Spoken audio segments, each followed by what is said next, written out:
Hello. I'm so dark. I'm sorry. I know. Well, I'm in the showroom, so it's like super dark outside, and I'm like bright lights.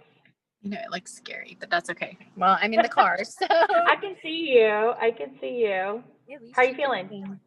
I'm good. I'm good. I'm just hanging in there. Sitting outside in the car, and when we're done, I'll go in my daughter's swimming. So you can see her swim. Good. You know how that goes. Yeah. Being a working mom is hard. I know. I just wrote my hair stylist who she has a 7-year-old and she just had a baby. And I was like, you're going back to work at 6 weeks and you're 40 and you have a young child. Like, what are you doing? And she was like, I don't know what I'm doing to myself. Because I called in to get a haircut and they were like, yeah, Sarah's back. I was like, what? No. So, oh, I can't hear you. Uh-oh, you're muted. Let's see. Oh, there you go. Got it. Okay, there. All right. I know, it's crazy, right? And then all of a sudden you go back to work and you figure it out. I know. I had Justito and I was on a plane to Germany at 7 weeks. Kind of sitting like this though, like sideways. You're muted again. What's happening? Let's see. I'm not doing it. I wonder if it's a connection problem. I don't know. Maybe I should try my other phone. It should be okay. Maybe not. There. Maybe that'll work. Yeah, it's working. It just keeps saying that you're muting it, showing me the little mute thing, you know? That is hilarious. Well, we'll see how many people we get on here too. Yeah, it's late. I figure people are eating dinner at this time. I did too. So if it's short and sweet, it's short and sweet. Yeah. How did the other one go? It went really good. It was Brian, and so we just did. It actually ran over a little bit. So I'm gonna jump on. Do you mind? It's recording right now. Okay. Perfect. Okay, well, I want to welcome everybody to our Student Symposium. Thank you all for joining us. We know it's kind of late tonight. I have to tell you, I'm sorry. I am joining from a parking lot. My daughter has a swim meet, so I'm going to be going in as soon as we are done. So please excuse my lighting. I just did another one at 4 o'clock, and it was at home. So, you know, life changes. I want to say thank you to Laura, and she's part of our Student Symposium committee. She's in charge of all the emails and the website. She does a fantastic job. And I want to say thank you to Veronica for joining us. She's also one of our sponsors. And thank you also to Ashlyn for joining us. And of course, all you students. We have a few Baylor. It sounds like Jennifer knows because she went to Baylor. Jennifer is actually designer and I believe manager at Poggenpohl in Dallas. And she's worked there for quite some time, knows a lot of people in the design industry, and she's fantastic at what she does. But before we start, I just really quickly want to go through our sponsors and just say thank you to all of them. First, we have the Texas Design Community, who is our VVIP sponsor. We have Fizzy Rugs, Catherine Nelson Design, Clint and Chins.com. I don't actually know who that is, but that's okay. Dallas Market Center, Fiber Seal, Sherman Williams, which Ashlyn is on. And we have the ASID Texas Austin Community, the Mix Botanical, and I'm going to butcher this, Ludowiczki in the Dallas Design District, Renee Design Solutions, Design with Veronica Sanders. So Jennifer, we can go ahead and get started. Would you like to tell everybody just a little bit about yourself? So I think many of you have already heard, I'm a Baylor grad, 2005. Gosh, it's been some time now. I graduated and worked in retail design for a lot of years. So that's where I interned. And so it was just a natural fit for me to go right into retail. I thought I would head towards hospitality, but as I continued working for different companies as a retail designer, I kept getting pushed towards designing casework. So like all the displays, and I realized that math and doing that math was I was really good at that. And then I got assigned like, oh, this owner over here is redoing our kitchen. Will you please come look at it? And it just kept happening so often that I was like, one day at lunch, I told one of my friends who was also a Baylor grad, I think I'm just going to go and design kitchens and baths. And at the time, I literally knew one kitchen and bath company, which was Poggenpohl. And I even have the notebook still where I wrote it down, like Poggenpohl and the date, and I was going to go call them. And they didn't exist in Dallas. And I was like, oh, well, I guess not. So I started working for another design firm, actually designing restaurants, and this was during the 2008-2009 recession. So that job lasted a whole like 4 months before me and all of my friends were laid off. And I just kept working in the market. And then one day I got this email that Poggenpohl in Dallas was looking for a designer, and they had opened like right in the middle of the recession. So I just like marched right in the front door and like shoved my resume right in the manager's hands. And I was like, I am supposed to work here. Like, supposed to, like you had to hire me. And he was like, well, I have a client. Can you wait 30 minutes? And I did. And then he met with me, and here I am 10 plus, almost 11 years later, working at Poggenpohl. It was fate, like Laura just said. Yeah, it was 100%. Yep. That's awesome. So that's why you chose Poggenpohl. That was my first question, actually. Yeah. And well, what keeps you there? What is it that about Poggenpohl that you love? There's a few things. So I've been at Poggenpohl as a designer, then as a showroom manager, then as director of all the stores in the U.S. And in the middle of traveling from store to store in the U.S., I got pregnant and had a baby. And that was just too hard. For the first year of his life, I was gone Monday through Friday night, and I was just like, this is crazy. So I came back to Dallas, and at the time, I wasn't meant to be the manager. Again, I was meant to come back and just design for my clients, because I still had clients that whole time, and take care of marketing for our company. But right when I got back, the manager at the time got pregnant and resigned, and another girl who was here moved away, and they were like, well, it's just she left.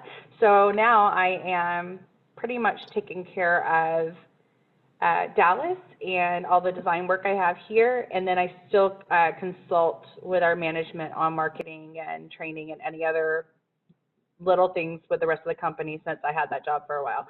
So I have a kind of funny title if you see it. It's like the longest title known to man. It says business, I'm going to get it wrong. It's like business manager, sales development, senior designer. But to my clients here, I just say I'm the studio manager, and that's it. But it's a really long, silly title. That means I do a lot of stuff. That's awesome. I think, do you want to see that? I think there's a few people in the chat, or in the waiting room. Do you want to let them in real quick? Let me look at it. Yeah. Sorry. I know that can be I distracting. usually turn that thing off. I don't know why I have it clicked for on, but it's okay. All right. I think they should all be added. Okay. Okay, perfect. Yep. So tell us about one of your favorite kitchen remodels and what made it your favorite. My probably favorite was one where I met the client before they tore down the house that they were building on the same land that they had lived in. So they had a house in Preston Hollow, which is just northwest of downtown. And they loved the land. They loved everything about it, but the house, they just outgrew it. It was older, and they were looking to build their dream home. Their kids were graduated. They had grandbabies at this point. And so I went into the house, and I got to see every thing they owned, so I could take into account what they were bringing into the new kitchen, and then the things they liked about their kitchens and the things they hated about their kitchen. And then over 4 years, because that's about how long it takes to knock down a house and design everything. And yeah, I worked with this client to design their kitchen, and we were really struggling because it was a really long, narrow, it was a big kitchen, but it was really long and narrow. So it made it really hard to get all the things she wanted in. And it was one of those where I was losing sleep over how to make the island work. mostly because the architect was proposing something that looked really terrible, and I didn't want that to happen. So I was losing sleep over it, and then one night it just like hit me. In the middle of the night, I woke up and I was like, I know the answer. And I drew it real fast, and I came into work and I called my client and I was like, I have the answer to your kitchen. I wish I had a photo of it to pull up right now. I should have had one. But essentially, she wanted to be able to sit and space her family and cook and do dishes at this one island, which was an island really far out from the back of her kitchen where her major dishwashing area was. And I ended up making an L-shaped island where the seating was also L-shaped, where they could see each other and she could have a place to cook and a place to wash dishes. So it didn't look what the architect had drawn had looked like a T. He drew something long and then with a big seating area coming out, and it just looked crazy. And so when I did this and I sent them the renderings, they were like, yes, this is the answer. And as we built the kitchen, one of my favorite things is every time I went over to see how it was going or check on something, I always open every drawer to make sure everything's working. And she would leave little notes like, I love my kitchen so much. This is my, like, the best kitchen. Or just like sweet notes in random drawers. She knew I opened every drawer because then I would find them. It just really was like the best project because they were so patient and encouraging. They were just really fun to work with. That's so great. That's a really great story, actually. So how do you work? I know you're in the middle of the design district, so obviously you have to work with other showrooms because you don't always provide it all. So how do you work with other showrooms and how do you meet these people? So my other showrooms I work with are mostly my direct neighbors, like Ann Sachs and I share a back door. I mean, like I go out my back door and go in their back door. So if I need something, I usually text their manager, like, I need you to pull like this many samples in this color. I'm going to pop over. And sometimes he just puts them in a bag on my back step, just so, because I'm by myself right now during COVID. We're trying to keep our staff all safe by me working here and our staff working away in case I get sick, then they can come here. So he knows I'm by myself, so he does that. Other showrooms, I work on and off with a lot of tile showrooms and also slab showrooms. And I just know them from usually seeking them out, or sometimes I meet other people at industry events, and then they're like, oh, I work down the way at, you know, whatever showroom, I sell tile, I sell slabs or whatever, and that might work for you and your clients, you should come down and meet me. So it's just been from probably running into people. But we also have a group, I don't know if you know this, we have a group, it used to have this crazy name, Design District Dining Club. It had like the longest name about Design District Dinner Club. And we changed the name just to like Design District Showroom Meetup or something. But essentially there's like 40 showrooms, and every time we try to rotate in hosting so we can tell other people in the showrooms about what we do so they can refer. And until COVID, we did that every month. So I didn't know that at all. Yeah, I'm hoping we do it again. It's fun. It was just a group of us that were like, we like to eat and drink, so like, let's do this together. And then we started hosting it in the showrooms once a month, and then it went from like 5 showrooms to like 40 showrooms really fast. So that's fun, because then when someone says, where should I go for this or that, it's easier for us, because there's a lot of businesses in this neighborhood. Right. Yeah, there are a ton. Yeah, so it's a really good way to say, oh, I know so-and-so over here, go there for sofas or whatever. Yeah, so we try to do that, but I'm sure we'll do it again soon. That's great. Well, I'd love to come to one of those. Yeah, yeah. So we all know the kitchen and bath industry is very, once you're in it, you stay. I've been in it for 20 years. What keeps you around and in the industry? I just really, really love designing organized spaces. So essentially any space that you get to design and organize, like a closet, a bathroom, kitchens, that's just how my brain works. So if my client comes in and says, I want it to be beautiful, but it has to function this way, and I need it to fit 20 people, like that. Like I like that challenge. So that's something that that I really enjoy. So I would say what keeps me in it is I really enjoy doing the work for my clients that I do. I would probably not be the best designer if you said, hey, why don't you go and select drapery? And my designer friends say, oh, that's so easy, Jen. And I'm like, for you, but to me, this is really easy and enjoyable. So I think design has a lot of avenues, and especially when you're in school and you're looking at a lot of things look really, really broad, like I'm gonna go design hotels and I'm gonna do everything. But then you find out when you get into the actual working world that a lot of times you're pretty focused on one aspect of that design, and you'll learn what you're good at because quite often your bosses see it and they push you in that direction. And that's what happened to me, is I got pushed into the direction of what I was really good at, which was space planning. And then that came into like really minuscule, like from big space planning to planning a wall of cabinets, you know? So, so I think I was pushed into a direction that is something I'm good at, and then being good at it, I enjoy it. So that's what keeps me here. That's awesome. It's always great to be able to be pushed in the right direction, right? Yeah. So tell me, I know you are friends with a lot of other designers in the design world in Dallas. Tell me about the relationships that you've built with these designers, how you built those relationships, and with trade, because trade, it's really important, you know. Oh, yeah. So a lot of designers, a lot of the ones you see that are my age, I likely worked with them, or I went to Baylor with them. So I maybe knew them through the years, but probably a lot of my favorite designers I work with, I met here at Poggenpohl. They brought their clients in.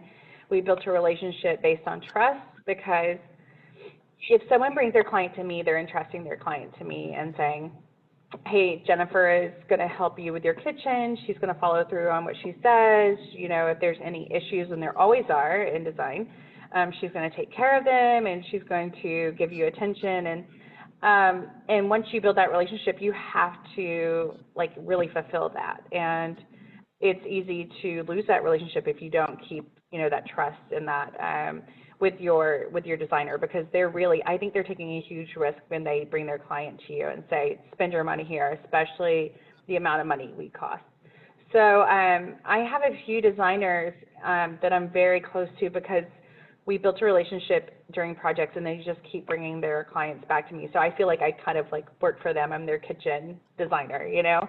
And a lot of those are much older. Mostly, it's funny, they're mostly older gentlemen who I just get along great with. And I found out most of them are from where I'm from in North Louisiana. So I think we just have like a little simpatico with our personalities or something. But yeah, it's either A, I grew up with the people around me through college, which is something when you get into your late 30s, you're like, oh, we all really, you know, we're working in the industry together.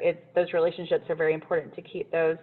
But most of the relationships I have with designers is because they came to me and we had a good experience, and they continue to bring their clients to me. That's great. Yeah, and that's just that's what we have been driving, is that relationships in this industry is how we, you know, get to know each other, and through just even networking. It's been kind of sad this year that we haven't been able to network like we used to. Yeah, for sure. That's a big loss this year. It feels very lonely in the neighborhood this year. Yeah. I know it does. So what else do you have to talk to the students about? Some of these students were just on a call that I hosted with Brian Yates, and you just told me right before the call that you just met him a couple weeks ago. Yeah, so he popped in with a client, actually called me and made an appointment, and then popped in with a client, and he was very kind, and I enjoyed his time here, so I hope to get to work with him again. I would think with students, the biggest thing is to understand that there are so many different avenues to go into in design. I'm a registered interior designer, and I know a lot of people think, oh, if you work in a showroom, that you lose your design license or something like that. And what I do is very design intensive. I sit with a client. I essentially take create a program of what they need and what they're looking to accomplish, and then I create a design that matches that. Our showroom is simply inspiration. We draw the displays that are here to inspire our clients. They're not like out of a box that way. So so that's something that we have to also educate our clients on when they come in. Like, what you're looking at is not what we offer. It's not all we offer. It's part of what we offer. But what we really offer is full design service to create a kitchen for you specifically. So so working in a showroom like mine, it's very design intensive. And then even my previous jobs that I had, I was surprised that I wasn't really aware of those type of jobs. Like, I mostly work for corporations as a corporate designer. So I work for Neiman Marcus and for Container Store as their in-house interior designer. And they have, large teams of people who sit there and design and redesign their spaces because they're always in flux. They always have to change up the spaces for new product, or in the case of a Neiman Marcus, like, they have those little shops that are always changing inside, and they have people in-house that do that. So the good thing about corporate jobs is you have amazing benefits most of the time. You get paid pretty well. I realized that out of my classmates, I was one of the highest paid at all times just because I work for a corporation. And I didn't think at first that would be so glamorous. I was like, oh, I really want to go and, travel and design all these hotels and things like that. But it was like really great work, and I got to be exposed to a lot of different skills that I wouldn't have necessarily been exposed to in some of the other smaller firms I worked for, especially sitting in large business meetings with executives and right out of school presenting to executives. That was terrifying, but it was a great experience. So I would say just like have your eyes open and realize there's a lot of different type of jobs that you can get as a designer, and it's not just design firm. So does anybody have any questions? You can unmute and ask Jennifer. I don't have any in the chat box right now. Okay, I see some. Right, hold on. I see Ashland. Yeah, you did. So yeah, I met Ashland pretty early on. I still call Ashland for all of my needs, all of my yeah, there you are. All of my Sherwin-Williams needs, which I typically have. Either my clients want me to tell them what to buy, or it's just for me personally. So yes, I've known Ashland for a while. Very much appreciated, yeah. Yeah. I see that someone's asking, would it be a good idea to put a short bio and headshot photo in our portfolio? I just saw that. That's very European. I work for a European company, and they always put their photos, and they think it's so odd that we don't do that. I actually love when I get a portfolio and I see a photo because it's like personal. I'm like, oh, I'll recognize that person when they come in, and I'll know who they are. It's a lot less about a judgment of the person or what they look like. It's more like, oh, a human, there they are, So I don't think it could hurt you by any means. I think it just adds a little bit of like your personality and makes the first meeting a little less awkward, because you're not like, oh, look for me with this color hair, I'm over here, if you're not meeting in the office. I typically see people's photos in their links that they send me with their work. I get a lot of electronic portfolios now, and almost all of the ones I received have had photos in them. I get a lot of portfolios from UTA, and quite often they have their photos in them. So I think it's a good idea. So I have another question. Do you have any tips on finding networking connections when looking for jobs out of college? I was going to ask you that, actually. Yeah, I'm big into networking. I love networking. I think that networking is always a good idea. So any design, like even what you're doing right now is networking. I definitely have a lot of, so every year we have a tour of students from different universities, and this week, just 2 weeks ago, we had UTA, and you know, just getting out and meeting people in showrooms. A lot of those students have texted or emailed me since and said, you know, ask me different questions, and I love that. Like, I think most people in my position are happy to answer those questions and to help you out in any way, especially looking for jobs. So if you write someone like me and I don't have a job, I have 40 plus people, other showrooms in an email, you know, chain that I can write and say, this person's, you know, portfolio and resume is amazing. If you have a position, please reach out. I don't have one right now, or, you know, so we're all willing to help each other, and it can't hurt to do everything you can to network. I'm just trying to figure out, I think now the only real good networking would be these Zoom calls, and then just being bold and reach out to the person who you, who was talking. Just be bold and write them and say, hi, I heard you're talking. I connected in this way and liked what you said, and do you have any advice about this or that? Just do it. That's really good. Yeah, because sometimes, you know, now that we can't see each other, it's easy. Yep. You get on all these calls and you're not necessarily seeing, like, you're seeing the person, but sometimes they don't see you. And so it's really hard. Being bold is, I think, the hardest part. Just sending that email. I think it can't hurt. If you don't hear back from someone, they might be really busy, and that's, you know, whatever. But I usually get back to anyone who writes me within a couple of days, and I'm happy to answer questions, and I get a lot of emails. So I would think that just be bold and reach out to people now. And then your teachers know a lot of people in the design industry because they either taught them or they came from the design field themselves. So, like, ask them a ton of questions, you know, and definitely see if they can connect you with someone. I think Laura had a question about if I've ever had to break up with a client. Oh, yes.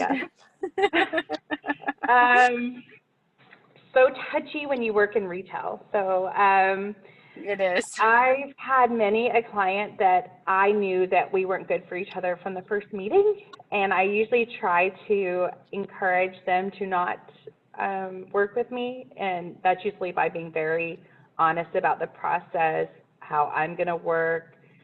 But like I said, it's a little touchier when I work for Poggenpohl. If I work for myself, I think it would be a lot easier. I have one client who is just so obnoxious, and he just really was rude to everybody in the office and super rude to me, and I really tried to encourage him. I did not give him any breaks on price. Everything was really expensive. I just tried very hard. And we ended up having one of the most blunt relationships I've ever had, to the point that that's the first time I've ever called a boss and said I would like to have the right of refusal on a client because he's being rude. And I think the only way I got through that with him was just to be upfront and say, I can't work with you this way. Like, you can't talk to my people this way. You might feel like because I work in a retail environment that the client is always right, but unfortunately, you know, I am a person, and you're going to have to treat us, you know, with respect. We're going to have a common respect here in our relationship. And after that, he chilled a bit. He was still pretty, just like a bull in a china closet about things. But I think in my own worlds, I do some side projects outside of Poggenpohl, and I've gotten ahead of it by just interviewing the client, asking a lot of questions, and making sure we were a good fit before we got into that relationship. And being honest about it. Saying, I don't think I'm the best fit for you, but here's someone else who might be, you know. Yeah. Sorry, I was muted. I know, I was muted. That was great advice because I worked retail for a really long time, and that was one of those things. You have to be careful how you say, I can't help you any longer. Yes. What was your experience working in, I was going to ask you that too. And what was your experience working in Europe? Because you do travel to Germany. Europe is very different. Somehow my personality and Germans are just like peas and carrots. We get along really great. I think it's because I'm very practical. And I don't know what that is. Oh, okay. I It was think me. it's because, oh, okay, okay. I think it's because I'm very practical and so are they. They're just very blunt. But I will say I have a lot of European clients as well, and you just have to recognize that there's a lot of personalities and there's a lot of different, you know, people have different backgrounds and you cannot make assumptions and you have to ask a lot of questions. And I have to say, I don't understand. Can you explain that? A lot. So I would say working in Europe, there's a whole lot of, I don't think you understood me, or just being very honest and not hiding or not smiling through it, just saying like, I'm sorry, I didn't understand. Can you say that again? Or can you explain that to me? And my clients, because so many of them are not American or they're immigrants and they haven't been here long, they know Poggenpohl from living all over the world and they want Poggenpohl, and, you know, and that's, you know, that's a difficult relationship sometimes too, because they're culturally different and how they cook is different and how they want their kitchens different. And I would say just being very patient and open to ask a lot of questions, even if you feel like you're being annoying. It usually works out for the best. Yeah. Absolutely. And then tell me a little bit about, because since your product is made overseas, tell us a little bit about how far in advance you have to do your designs so that you can make sure your cabinets get here on time. Yeah, it's a long time. So for us, we know that we're at about a 6 month on a normal, like it's not 6 months to make it, but a normal project. It's going to take 6 months from when I meet you to the end, or to it arriving, sorry, to it arriving. I'm usually with my clients for quite some time. But most of our projects take about a year from planning and designing and approval to order and arrival and install. Yeah, I'm just now on a year for one client where we're finishing up. But our product takes 14 to 16 weeks in a normal time. Right now we have big supply chain issues, which I know, Brianne, you guys are dealing with as well. Everybody was shut down in the spring.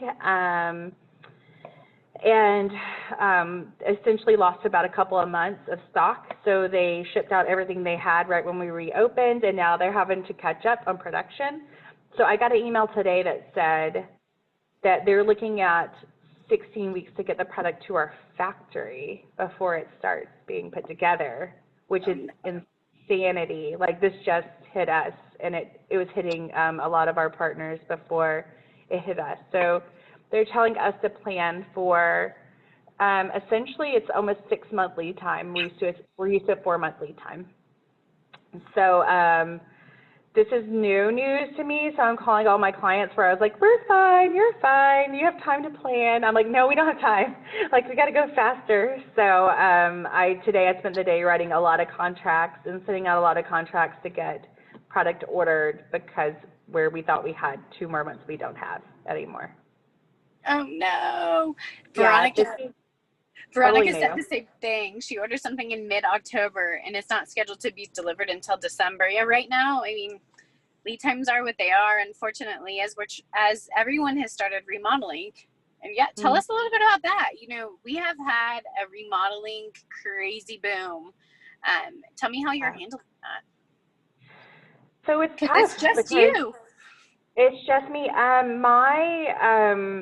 So my clients are a little different, I won't lie.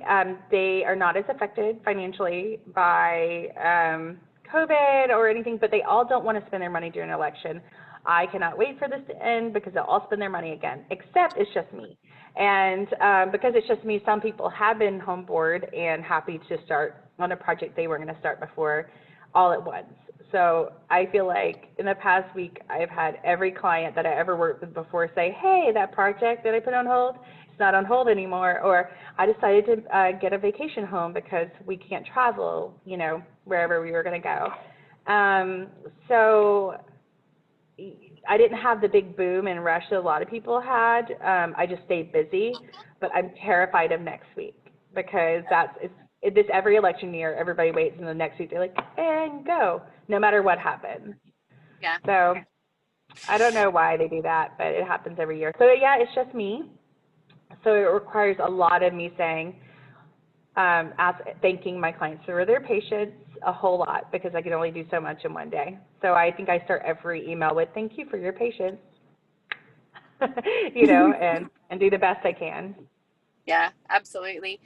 We have another question. Laura asked, can you talk to the students about an early mistake you made, how you dealt with sorting it out, and what you learned from it? That's a good one, Laura. Ooh, I have learned, I think everything I know at Poggenpohl is from making a mistake. Definitely from making a mistake. I can think of quite a few, but like a big one I can think of right now, just because I'm personally being affected by something similar in my remodel at my house, is I had a call from a job in East Texas that the bathroom was the wrong color. And I was like, what do you mean the wrong color? You know, like, this doesn't make any sense. The order says this, this, and this. I realized that, like, while we're checking drawings and while we're checking, you know, the renderings and everything's approved, that we never went back into our quoting system and changed 2 words. So now I'm kind of freakish about checking every little code, every little number. It worked out in my favor because the client actually liked it better because it was the first color we started with, and he had changed it and thought he'd like it in another color, and he's like, oh, this is actually beautiful here. So it worked out in my favor, and I think I probably, you know, like, accessorized his bathroom for free or something to make up for the mistake. But it probably taught me to, besides to check things very carefully, repeatedly, it taught me also how to call and say, I made a big mistake. Like, it was me, I did it, you know, and, you know, let's talk about ways to remedy it. And some are more painful time-wise, and some are less painful time-wise, but I made a mistake. And that's probably the hardest thing to do when you're first starting out, is just admitting, like, you made a big error. Since then, I'm really good at troubleshooting because there's a lot of things that happen. Damage on delivery, and it's the sink cabinet, and my client's like, if without a sink, I can't get CO and I can't move in, and you're like, you know, what do I do? I've gotten pretty good at some magical things, me and my installer, to get people moved in, all the way down to buying a temporary sink at Home Depot to put in until we got, you know, got the right thing in, and we didn't want to, you know, lay the countertop down and the beautiful new fancy sink and a cabinet that we have to change. So I have bought temporary things. I've done all sorts of things to make up for any kind of error or catastrophe we run into. But they definitely are going to happen. They're going to happen often. You're going to have to own them, and you're just going to have to learn not to do those things again by probably slowing down, which is what I learned the most. Is, yes, everybody wants something yesterday, but if they want it right, it's going to take time. So I just slow down and, like I said earlier, thank them for their patience, and check and double check and triple check all of my orders and all of my dimensions, you know, and make sure it all fits. And I think clients are very grateful for that because they want it done right. I know some people want to rush you through it, but they really do want it done right, and it looks beautiful in the end. So yeah. I agree with you. Just take your time. If it's going to take a little bit longer, it's just unfortunately part of life that we're dealing with normally, but also really a lot right now. Yeah, yeah. And especially checking all those appliance codes and making sure you don't have one letter that makes it wrong. I do a lot of that. That's hard too. Yeah, I do a lot of that. What are some of examples of how people use their kitchens that can make a difference in the design? So big examples you hear about in school would be like, if your client's kosher and you have to make split areas of everything. That actually doesn't happen as much as you would think, especially if at Baylor you did the kosher kitchen. I'm not sure if you guys did, but I did it. That happens to me every once in a while. I would say it's far more like, I have a lot of clientele from India, and they use a lot of spices, kind of like we do in Louisiana, and they know that they create, you know, strong smells, and maybe they don't want those strong smells in their kitchen, so we do a lot of little cute front kitchens that are really fancy and beautiful and meant for boiling water, and then the real kitchen's behind a door that you go through, and that's where all the real cooking happens. That is a very different way of thinking than a client who doesn't cook and they just want their kitchen there to be pretty. I would say I mostly, and this is surprising to most people, I mostly get clients that cook a lot, and I mostly get the man, not the woman. So it's almost always like, the rest of the house is hers, this is mine. and I'm going to be really intense about it. And I spend a ton of time with a husband going through every little thing. And so a job I'm finishing up next week, I think I saw his wife like 3 times. She's like, good job, you know, but he is like, this is my kitchen. This is, you know, everything about it has to be perfect. And I have that more than I don't have that. I don't know if it's just because all the chef shows are so cool or what it is, but like I get a lot of men who like to cook. So I'm always thinking about it differently. If I have a client who says, I don't cook, I'm never going to use this kitchen, I'm going to store my clothes here, then I'm going to say probably let's do an induction cooktop so we don't have to see anything, you know, like let's make it really clean and sleek. I don't have to worry about fitting every little type of appliance and your types of blenders and all of that in. But then when I get the client who says they really cook, I usually have to go to their house and see what they own and try to make sure I can fit all that back into their kitchen. So if someone really cooks, they probably have every gadget known to man. And I do a lot of measuring and drawing it in AutoCAD to make sure it fits. And I show it to them, like, here's your tea maker and your coffee maker and your other tea maker and your other coffee maker all in the spot. So yeah, it's there's a lot of factors that can change how I design a kitchen. So I just ask a lot of questions up front about how they plan to use it, who else is using it, like, is your grandma living with you? Do you have 10 kids? I mean, there's a lot of factors that go into how I design it. Yeah, that's a lot. I have another question for you. Oh no, actually maybe not. Anna said she did do the kosher kitchen project her freshman year. Yeah, I think it's a Baylor tradition that you have to do the kosher kitchen for sure. And Laura said her husband would love to have a Poggenpohl kitchen because he does all the cooking. My husband does too. So yeah, I understand. But that is true. That is like the big thing is I can't tell you how many times couples come in and the husband is just so animated and so in love, and I feel like he's dragging his wife through here, and she's like could care less. But yeah, when the couples are both really engaged, I find that really fun too, because then you have to create a space for both their personalities, and I think that's always fun. But generally, it's the guy telling me like what he needs because that's his space, and it can still look very feminine, even though it's for, you know, that's usually the trade-off is the actual finish looking a little bit more feminine, but how it functions is all detailed out by the husband. So I know a fun fact about Jennifer, her husband is actually a chef. That's true. I don't cook at all. Yeah, so she doesn't cook at all. But tell me a little bit about like what your favorite part of the kitchen would be. For me, goodness, I hate to say it to all my Baylor students, but probably the cabinet full of the wine glasses. It's the only area I go to in my kitchen. So I open it up. What kind of wine do I want? Champagne, red, white? That's pretty much my experience in the kitchen at my house. And coffee. Yeah, so as long as coffee and wine can come out of my kitchen, I'm pretty much okay. When my husband met me, I don't think I had any food at all, maybe some crackers in my kitchen. So yeah, that's very odd to say as a kitchen designer, but like, I don't know. I don't like to cook. Hey, that's okay.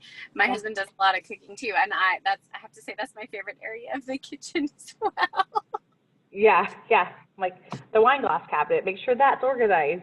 Yeah, so that's it. That's funny. Both Ashlyn and Jennifer said one said greatness for beverage choices, and Laura said you have a lot in common. Yeah. Well, I think we'll get ready to wrap this up unless we have any other questions from y'all students, anything that we missed that maybe you wanted to talk about or hear about from Jennifer. She has a lot of experience, so she's a really great resource. Reach out to her. She does do a lot, it sounds like, with not only UTA but Baylor, and most of our showrooms are open for you to come into her as time permits and rolls on, hopefully, as we open up a little bit more, since we're at limited capacities right now, but we're all here for y'all. Does anyone have anything before we say goodnight? Anybody have anything to say? Ashlyn or Laura, anybody? We're all good. All right, guys. Well, I think that what we'll do is let y'all go. Thank you guys so much for joining us today. We look forward to seeing you all tomorrow. It was so great having you all on here. And thank you so much, Jennifer, for everything.